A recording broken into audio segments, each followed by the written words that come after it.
नमस्कार, स्वागत है आपका अपने पसंदीदा शो घंटी बजाओ में। आपके साथ मैं हूं अखिलेश आनंद। राजस्थान के उदयपुर से आप देख रहे हैं घंटी बजाओ का ये स्पेशल एडिशन।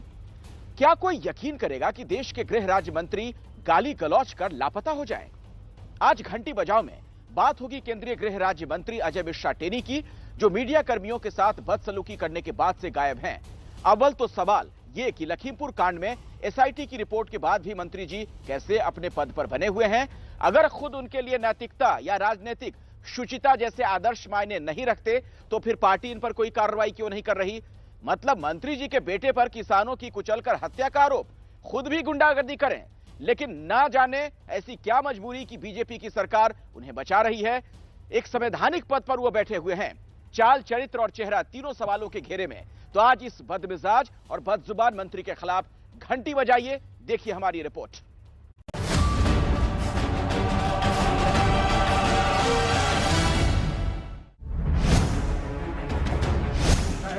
ठीक है, सवाल मत करा करो। खराब है क्या?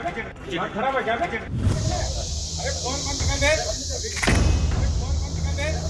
Distinct scheme, the portion अभियान, Honorable Speaker sir. प्रश्नकाल नहीं चलाना चाहते।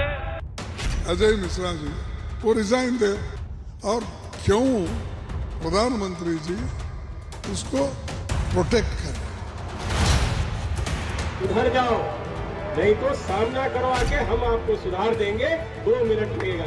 दुनिया में ऐसा कहीं नहीं हुआ कि किसानों को कुचला गया हो। अभी तक जो भी कार्रवाई हुई है वो कांग्रेस पार्टी ने की। किसने की है भाई? वो तो योगी जी की सरकार नहीं कर रही है ना।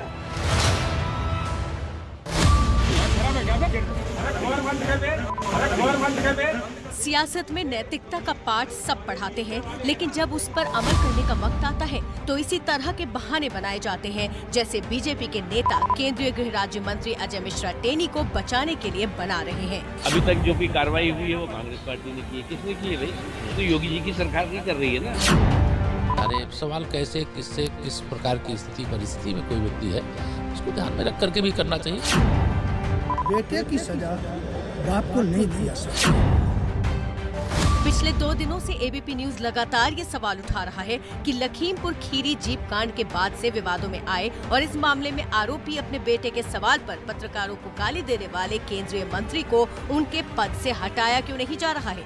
इस सवाल पर सत्ता पक्ष की तरफ से दिए गए सारे जवाब इस बात का संकेत दे रहे हैं कि मंत्री अजय मिश्रा को जानबूझकर बचाया जा रहा है।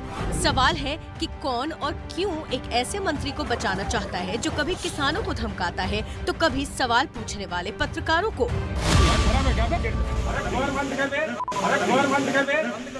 ऐसे यही हमारे मीडिया वाले हैं ना। संसद में विपक्ष टेनी के इस्तीफे की मांग पर अड़ा है। लोकसभा में विपक्षी सांसद हाथों में प्लेकार्ड लिए वेल में पहुंच गए। केंद्रीय गृह राज्य मंत्री अजय मिश्रा टेनी को लेकर विपक्ष लगातार हमलावर है। विपक्ष का आरोप है कि अजय मिश्रा टेनी जिस पद पर आसीन है वो इस मामले में जांच को प्रभावित कर सकते हैं। ऐसे में अगर अजय मिश्रा टेनी खुद अपने पद से इस्तीफा नहीं देते तो खुद प्रधानमंत्री को उनको उनके पद से बर्खास्त करना चाहिए। और इसी मुद्दे को लेकर पिछले 2 दिनों से लगातार संसद में हंगामा हो रहा है। संसद से लेकर सड़क तक टेनी को लेकर हंगामा मचा रहा। लखनऊ में कांग्रेस प्रदेश अध्यक्ष अजय कुमार लल्लू ने विधान भवन के सामने काले गुब्बारे उड़ाकर अपना विरोध जताया। इस सारे बवाल की जड़ में सवाल एक ही है कि गालीबाज मंत्री टेनी का इस्तीफा कब होगा। आखिर क्यों उन्हें अब तक मंत्रिमंडल से हटाया नहीं गया? लेकिन जिस टेनी को लेकर इतना हंगामा मचा है वो खुद कहाँ है? पत्रकारों को गालियां देने के बाद वो क्यों गायब हो गए? क्या वो खुद मीडिया के सामने आने से बच रहे हैं या फिर उन्हें ऐसा करने के लिए कहा गया है? ये सवाल इसीलिए उठ रहे हैं क्योंकि लखीमपुर खीरी के टेनी महाराज हर उस जगह से गायब हैं जहां उन्हें होना चाहिए। शुक्रवार सुबह प्रधानमंत्री मोदी ने यूपी चुनाव के मद्देनजर यूपी के 40 सांसदों को ब्रेकफास्ट पर बुलाया। टेनी भी लखीमपुर खीरी से सांसद हैं। चुनावी साल में उन्हें जिस तरह मंत्रिमंडल में शामिल किया गया उससे साफ है कि सरकार यूपी चुनाव में उनकी बड़ी भूमिका देख रही थी। लेकिन हैरानी की बात है कि जब यूपी के 36 सांसद पीएम की बैठक में पहुंचे तो टेनी क्यों नहीं आए? सवाल है कि पीएम के ब्रेकफास्ट में टेनी खुद नहीं आए या उन्हें बुलाया नहीं गया। क्या जानबूझकर टेनी से दूरी बनाई जा रही है? क्योंकि एक दिन पहले ही एक खबर आई कि बीजेपी का आला कमान अजय मिश्र टेनी के व्यवहार से नाराज है। पार्टी के एक बड़े नेता ने उन्हें फोन करके ये नाराजगी जाहिर भी की। लेकिन अगर ऐसा है तो टेनी पर कार्रवाई करने में हिचक क्यों?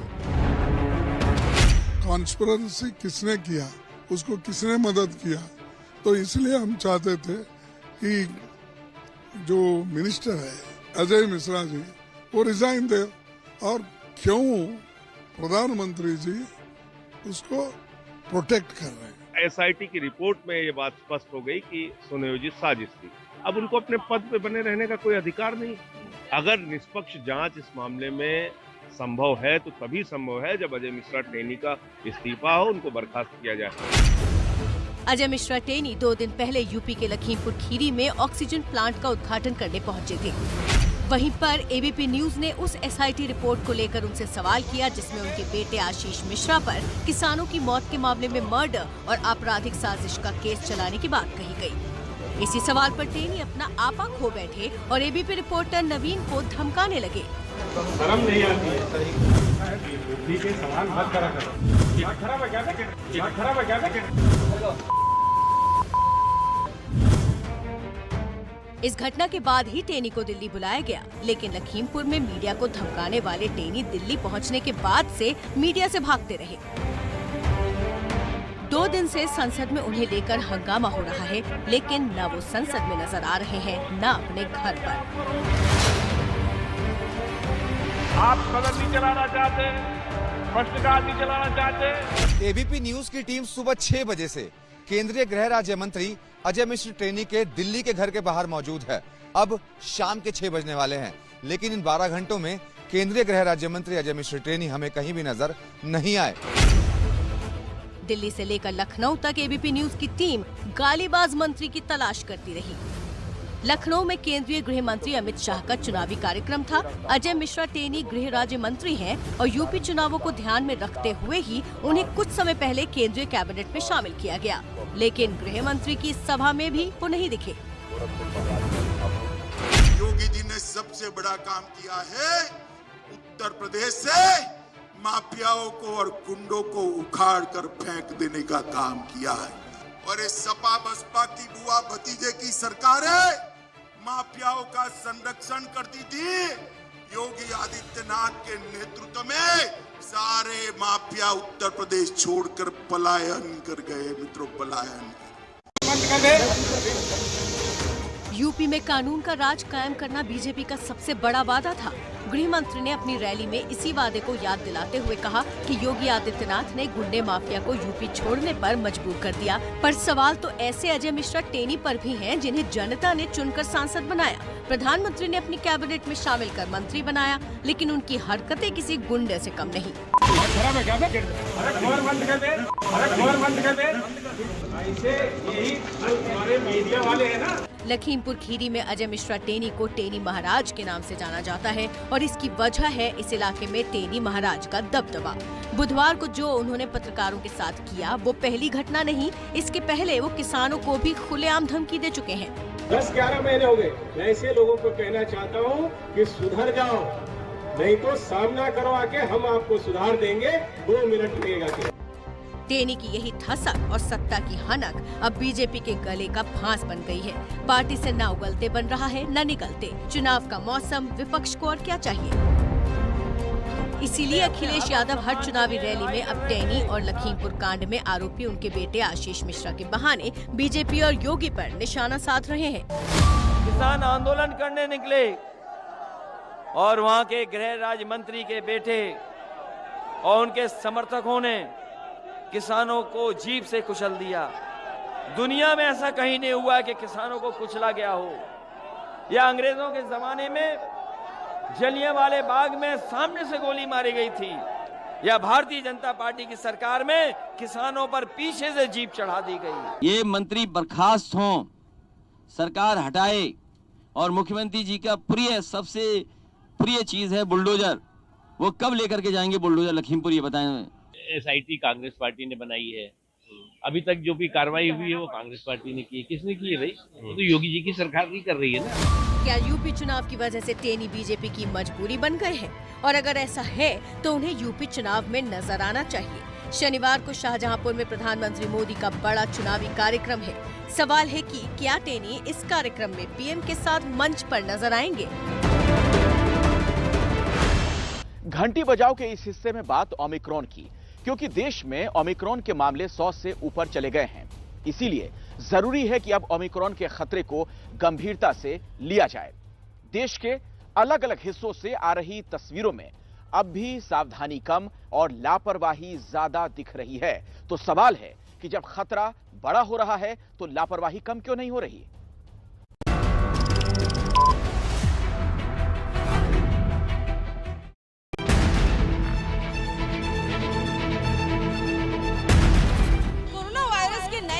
ओमिक्रॉन ने भारत में दस्तक दे दी है। दिल्ली में भी ये आंकड़ा धीरे धीरे बढ़ता जा रहा है।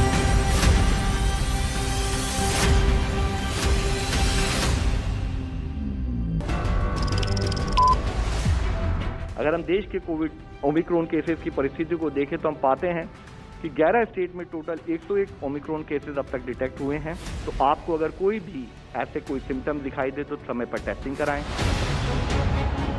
भारत में सिर्फ 15 दिन में ओमिक्रॉन वेरिएंट ने शतक लगा दिया।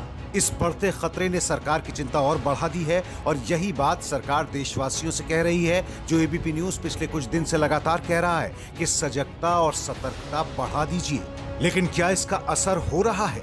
एबीपी न्यूज रिपोर्टर्स फिर ये जानने निकले। आपका मास्क है? आपका मास्क है?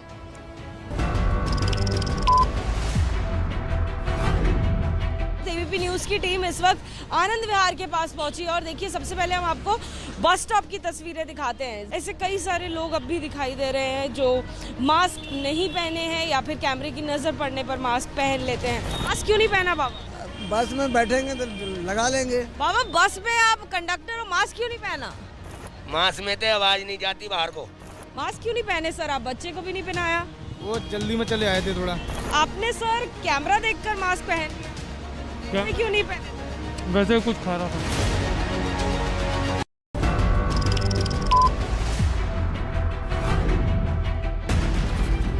ये हाल देश की राजधानी उस दिल्ली का है जहां ओमिक्रॉन का नया विस्फोट हुआ है।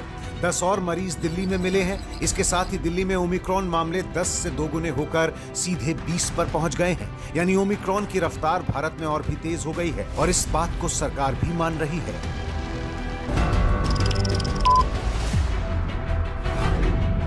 ओमिक्रॉन इमरजेंस के बाद काफी तेज गति से फैल रहा है। यह अभी 91 देशों में है। 27,000 से अधिक ओमिक्रॉन पॉजिटिव केसेस दुनिया में नोट किए जा चुके हैं। साउथ अफ्रीका में देखें कि जो अभी केसेस पॉजिटिव आ रहे हैं उसमें अप्रोक्सीमेटली 98% केसेस ओमिक्रॉन के पाए जा रहे हैं। जहां डेल्टा का सर्कुलेशन लो था वहां पर भी काफी अधिक गति से ओमिक्रॉन फैल रहा है। ओमिक्रॉन को वेरिएंट ऑफ कंसर्न के रूप में जब डिक्लेयर किया गया तो WHO की यह भी एडवाइस है कि हमें यह मान के चलना पड़ेगा कि ओमिक्रॉन एक वेरी हाई रिस्क के रूप में हमारे सामने है। जैसे कि उन्होंने बताया, क्योंकि ग्लोबली भी केसेस 5-6 लाख से अधिक संख्या में डेली केसेस देश में दुनिया में आ रहे हैं, तो हमें ओवरऑल एक्टिव रहने की, ओवरऑल विजिलेंट रहने की आवश्यकता है।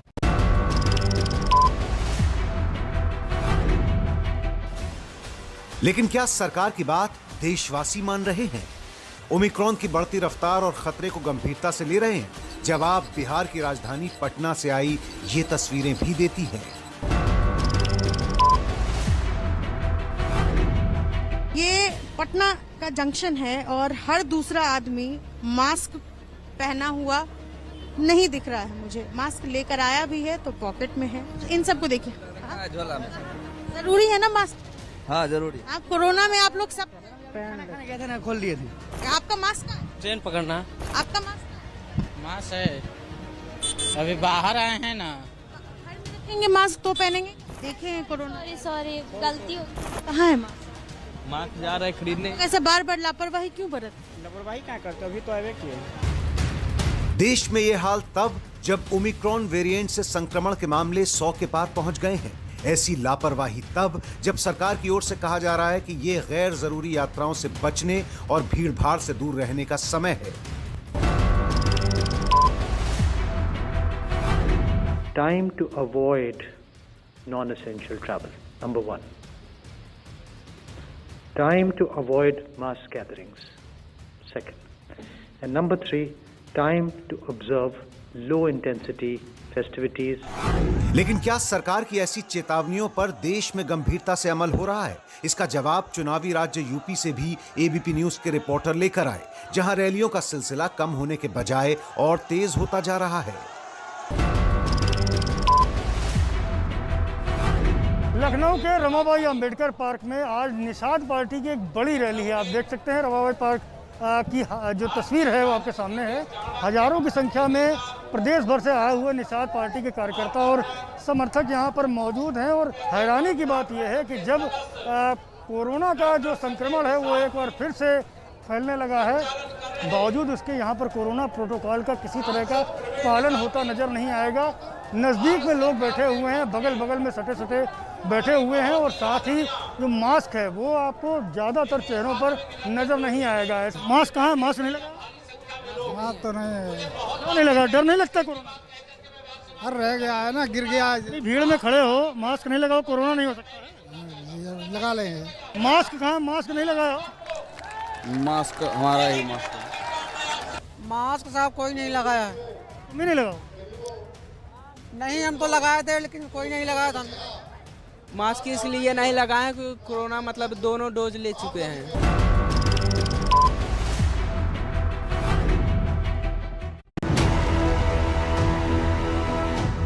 संक्रमण के खतरे से बचाने वाली सावधानी जनता के लिए भी जरूरी है और इस जनता को जुटाने वाले नेताओं के लिए भी। लेकिन क्या नेता और दल ये मान रहे हैं? प्रचंड आवाज से बोलिए कि प्रदेश भर से जो निषाद उमड़ कर आए हैं वो बताता है कि 2022 में 300 पार से भारतीय जनता पार्टी और एनडीए की सरकार बनने जा रही है। देश में ओमिक्रॉन शतक लगा चुका है, मामले 100 के पार पहुंच गए हैं, लेकिन संक्रमण के खतरे को न्योता देने वाली भीड़ को जुटाने में कोई नेता, कोई पार्टी पीछे नहीं है। ये लाल रंग भारतीय जनता पार्टी के लिए खतरे की घंटी है। भारतीय जनता पार्टी की सरकार में दिक्कत, किल्लत और जिल्लत का सामना करना पड़ा है। कोरोना उसकी दूसरी लहर के दौरान तबाही और कमियां तो, लेकिन ऐसी भीड़ फिर उसी दौर में पहुंचा सकती है। इस बात को नेता चुनावी होड़ में आखिर भूल क्यों जाते हैं?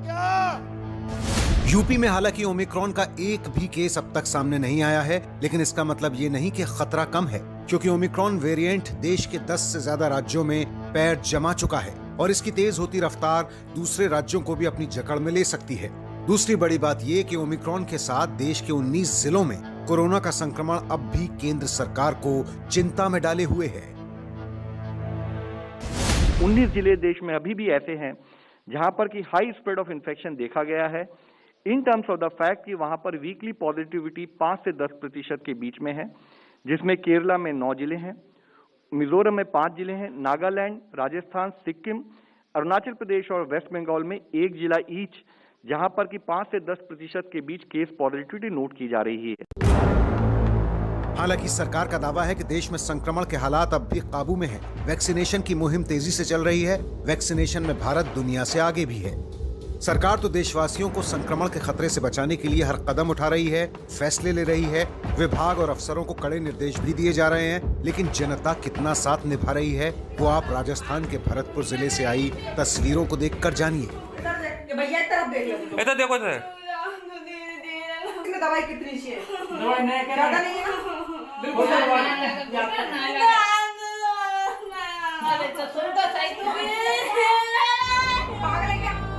भरतपुर जिले में कई लोगों ने अब तक वैक्सीन के डोज तक नहीं लिए हैं। ऐसे लोगों में ग्रामीण महिलाएं भी हैं जो टीका लगवाने को तैयार नहीं हैं और स्वास्थ्य विभाग की टीम को ऐसी मशक्कत करनी पड़ रही है। ओमिक्रॉन के बढ़ते खतरे से बचने के लिए अब सावधानी ही सबसे बड़ा बचाव है। दूरी, मास्क और वैक्सीनेशन बहुत जरूरी है। तब राजस्थान जैसे राज्य से ऐसी तस्वीरें सवाल उठाती हैं, चिंता बढ़ाती हैं। क्योंकि देश में 100 के पार पहुंच चुके ओमिक्रॉन मामलों में 15 से ज्यादा मामले राजस्थान से हैं।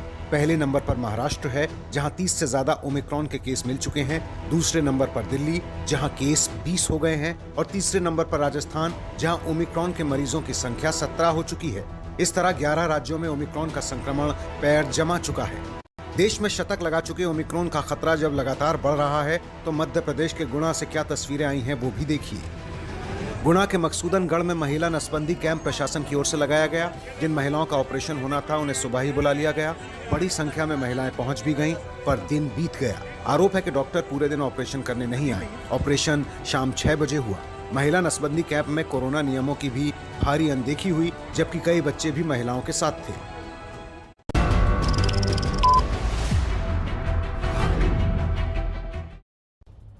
सतर्क होना इसलिए जरूरी है क्योंकि जानकार ये दावा कर रहे हैं कि अगर अभी लापरवाही हुई तो जनवरी के अंत तक देश में हर दिन ओमिक्रॉन के 1.5 लाख केस आ सकते हैं।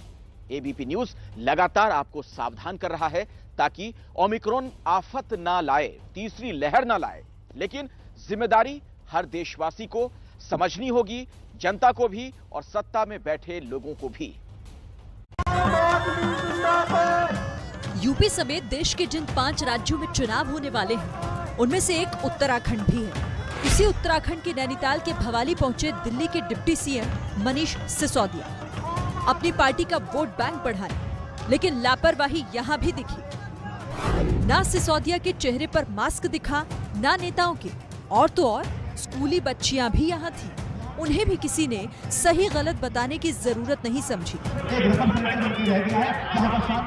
इन्हीं मनीष सिसोदिया के साथी और दिल्ली के सीएम अरविंद केजरीवाल ने कैसे पंजाब में वोटों के लिए भीड़ जुटाई, वो तो हम आपको बता चुके हैं। अब पंजाब से एक और नई तस्वीर आई है, जिनमें संक्रमण से सावधानी कम और सवाल ज्यादा है। सवाल यही कि ओमिक्रॉन का जब शतक, तो लापरवाही कब तक? क्योंकि देश में बढ़ते ओमिक्रॉन मामलों के बीच हांगकांग से आई नई रिसर्च भी चिंता बढ़ा रही है, जिसमें दावा है कि ओमिक्रॉन वेरिएंट डेल्टा से 70 गुना तेजी से फैलता है। हालांकि ओमिक्रॉन के घातक और जानलेवा होने पर अब भी सस्पेंस है, लेकिन कोरोना कब काल बन जाए ये भी किसी को नहीं मालूम।